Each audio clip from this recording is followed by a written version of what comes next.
రాష్ట్రం మొత్తం కూడా పంచాయతీల్లో డబ్బులు లేక చెత్త ఎక్కడికక్కడ పేరుకుపోయింది. ఈ వర్షాకాలంలో మలేరియా, డెంగ్యూ, వైరల్ ఫీవర్స్ వస్తాయి. అసలు స్పెషల్ డ్రైవ్ చేయాలి. స్పెషల్ డ్రైవ్ కాదు కదా, ఉన్న చెత్త ఎత్తుడు బంద్ చేసింది. ఈ ప్రభుత్వం ఏమో గొప్పలు చెప్తుంది, మేము ప్రతి నెల 1వ తారీఖే జీతాలు ఇస్తున్నాం. మాది ప్రజా ప్రభుత్వం. మీ ప్రజా ప్రభుత్వంలో పారిశుద్ధ్య కార్మికులకు స్థానం లేదా? మీ ప్రజా ప్రభుత్వంలో పారిశుద్ధ్య కార్మికులకు 1వ తారీఖు నాడు వేతనాలు ఇవ్వరా? 7 నెలలు జీతాలు ఇవ్వకపోతే ఆ పారిశుద్ధ్య కార్మికుల ఇల్లు ఎట్లా గడవాలి అని నేను అడుగుతా ఉన్నాయి ప్రభుత్వాన్ని. రేపు పల్లెల్లో అంటురోగాలు వచ్చి ఏదైనా జరగరాంది జరిగితే దానికి ఎవరు బాధ్యత వహించాలి అని నేను ప్రభుత్వాన్ని అడుగుతా ఉన్నా. కనీసం ఇది కూడా మీకు స్పందన లేకపోతే ఎట్లా? మీరు 7 నెలల మీకు కనీసం టైం దొరకలేదా? పల్లెల పరిస్థితి రివ్యూ చేయవస్తలేదా?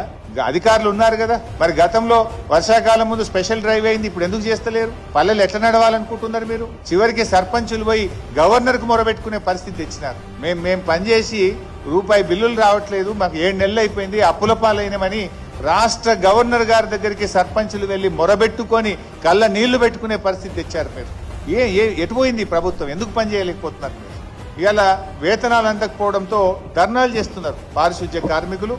ప్రతి చోట ధర్నాలు చేస్తున్నారు, కలెక్టర్లకు మెమోరాండాలు ఇస్తున్నారు, స్థానిక ఎమ్మెల్యేలను కలుస్తా ఉన్నారు, అయినా కూడా పొందడం లేదు. వాస్తవానికి వర్షాకాలం వస్తే ఏముంటది? ఫాగింగ్ చేయాలి, దోమలు అరికట్టడానికి ఫాగింగ్ చేయాలి. పెరిగిన గడ్డిని మీద స్ప్రే చేయడానికి గడ్డి మందు కొనుక్కొచ్చి స్ప్రే చేయాల్సి ఉంటుంది.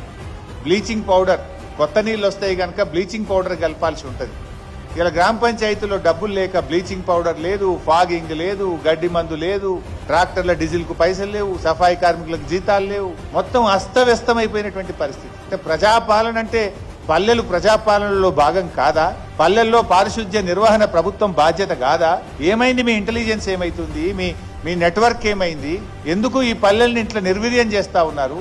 ఎందుకు ప్రజల్ని ఈ గ్రామ పంచాయతీలో పాలనను గాలికి వదిలేసినారని చెప్పి నేను అడుగుతా ఉన్నా.